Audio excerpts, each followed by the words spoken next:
السلام علیکم ورحمۃ اللہ وبرکاتہ۔ دوستوں، حکیم لقمان کے بارے میں آپ سبھی لوگ جانتے ہی ہوں گے کہ حکیم لقمان اللہ کے نیک بندے تھے اور اللہ کے ولی تھے۔ حکیم لقمان رحمت اللہ علیہ کی ولادت حضرت داؤد علیہ السلام کے دور میں ہوا اور آپ کا وشال حضرت یونس علیہ السلام کے دور میں ہوا، جو گملہ کے قریب ہے اور گملہ فلسطین میں واقع ہے۔ وہ نبی تھے یا نہیں، یہ تو ابھی تک واضح نہیں ہے، لیکن وہ اللہ کے نیک بندے اور اللہ کے ولی تھے۔ لقمان کے معنی بہت زیادہ عقل والا ہے۔ آپ کے نام میں حکیم آتا ہے اور حکیم طبیب کو کہتے ہیں۔ اللہ تعالیٰ نے حکیم لقمان کو حکمت اور دانائی بخشی تھی۔ آپ کی حکمت کی یونان میں بہت مشہوریت ہے، جسے طب یونانی کہتے ہیں۔ قرآن تھے پاک میں اگر کسی کا ذکر آ جائے تو وہ چیز بڑی عظمت والی اور اس کا وقار اور بلند ہو جاتا ہے، مگر یہاں تو اللہ تعالیٰ نے حکیم لقمان کے نام سے ایک پوری سورت نازل فرمائی ہے۔ اس کے حکمت اور دانائی کے بہت سارے واقعے موجود ہیں۔ ان میں سے ایک واقعہ آج آپ لوگوں کے سامنے پیش کر رہا ہوں۔ کہا جاتا ہے کہ حکیم لقمان کے دور میں ہر چیز کو زبان دی گئی تھی، ہر بے زبان کو زبان تھی۔ جڑی بوٹیاں خود بول کر حکیم لقمان کو بتا دیتی تھیں کہ ہم اس مرض کی دوا ہے یا ہم سے اس مرض کی شفا لو۔ اس حوالے سے ایک واقعہ بہت مشہور ہے کہ حکیم لقمان نے سمندر کے دوسرے کنارے کو ڈھونڈنے کا فیصلہ کیا۔ ان کے پاس ایک طوطا تھا جو ان سے باتیں کیا کرتا تھا۔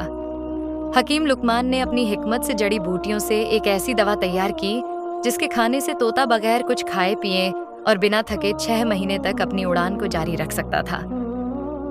حکیم لقمان 2 ایسی گولیاں تیار کر دیں، ایک اپنے طوطے کو کھلا دیا اور دوسری گولی طوطے کے گلے میں باندھ دیا، اور طوطے کو نصیحت کی کہ تم اس گولی کو کھا کر 6 مہینے تک بنا تھکاوٹ کے، بنا بھوک پیاس کے اڑ سکتے ہو، اور ساتھ ہی یہ نصیحت کی کہ اگر تمہیں کہیں پر بھی بھوک اور پیار اور تھکاوٹ محسوس ہو تو تم دوسری گولی کھا کر وہیں سے واپس ہو جانا اور آگے مت جانا۔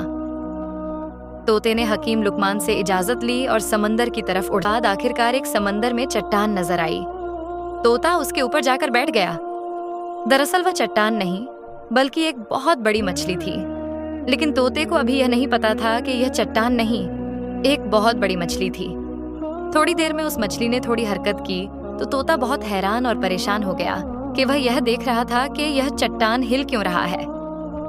جب مچھلی نے اپنا منہ باہر نکالا تو وہ مچھلی بھی اس طوطے کو دیکھ کر حیران ہو گئی اور اس طوطے سے بات کرنے لگی۔ کیونکہ اس وقت اللہ نے ہر چیز کو زبان دی تھی، اس لیے مچھلی نے اس طوطے سے پوچھا، تم کون ہو اور یہاں تک کیسے پہنچے؟ طوطے نے کہا، تم کون ہو؟ تو مچھلی نے کہا کہ میں اس سمندر کی مخلوق ہوں۔ تب طوطا بہت حیران ہوا اور بولنے لگا کہ اللہ کی پناہ، میں نے اپنی زندگی میں آج تک اتنی بڑی مخلوق نہیں دیکھی۔ پھر اس نے کہا، میں حکیم لقمان کا طوطا ہوں اور مجھے حکیم لقمان نے سمندر کا دوسرا کون ہے ڈھونڈنے کے لیے بھیجا ہے۔ میں نے بہت زیادہ سفر کیا ہے، ابھی تک مجھے سمندر کا دوسرا کنارہ نہیں ملا، اور اب میں بہت تھک گیا ہوں اور اب میں اس سے زیادہ آگے نہیں جا سکتا۔ کیا تم جانتے ہو کہ سمندر کا دوسرا کنارہ کہاں ہے؟ تو مچھلی نے کہا کہ تم مجھے پہلے یہ بتاؤ کہ تم یہاں تک پہنچے کیسے ہو۔ نہ تو یہاں پر کوئی پہاڑ ہے، نہ ہی کوئی جنگل ہے، نہ ہی کوئی درخت ہے، پر تم بیٹھ کر آرام کر کر یہاں تک پہنچ سکے۔ تب اس نے حکیم لقمان کا سارا ماجرا اس مچھلی کو بتا دیا۔ پھر مچھلی نے کہا، سمندر کا دوسرا کنارہ کہاں ہے؟ یہ مجھے نہیں معلوم، لیکن میں اتنا کر سکتی ہوں کہ تم جہاں سے آئے ہو میں تمہیں وہاں پہنچا سکتی ہوں، کیونکہ اگر میں سمندر کے اندر جاتی ہوں تو بہت بڑی مچھلیاں سمندر میں موجود ہیں جو مجھے کھا سکتی ہیں۔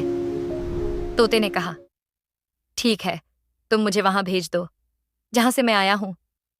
مچھلی نے کہا کہ تم میری پیٹھ کے اوپر بیٹھ جاؤ۔ طوطے نے ایسا ہی کیا، مچھلی کے پیٹھ کے اوپر بیٹھ گیا، اور پھر مچھلی نے پلک جھپکتے ہی اس طوطے کو اس جگہ پر پہنچا دیا جہاں سے وہ چلا تھا۔ طوطا یہ دیکھ کر کہنے لگا کہ مجھے تو 6 ماہ لگے تھے وہاں تک پہنچنے میں، اور تم نے تو مجھے پلک جھپکتے ہی یہاں پہنچا دیا۔ طوطا بہت حیران ہوا اور سوچنے لگا کہ ابھی تو یہ مچھلی یہ بھی دعویٰ کر رہی ہے کہ اس سے بھی بڑی بڑی مچھلیاں موجود ہیں۔ طوطا حکیم لقمان کے پاس گیا اور جا کر اپنا سارا ماجرا سنا دیا۔ حکیم لقمان نے جب یہ سارا ماجرا سنا تو بہت حیران ہوئے اور اللہ کی بارگاہ میں سجدہ کیا اور کہنے لگا کہ اللہ، بے شک تو ہی جانتا ہے کہ سمندر کا دوسرا کنارہ کہاں ہے۔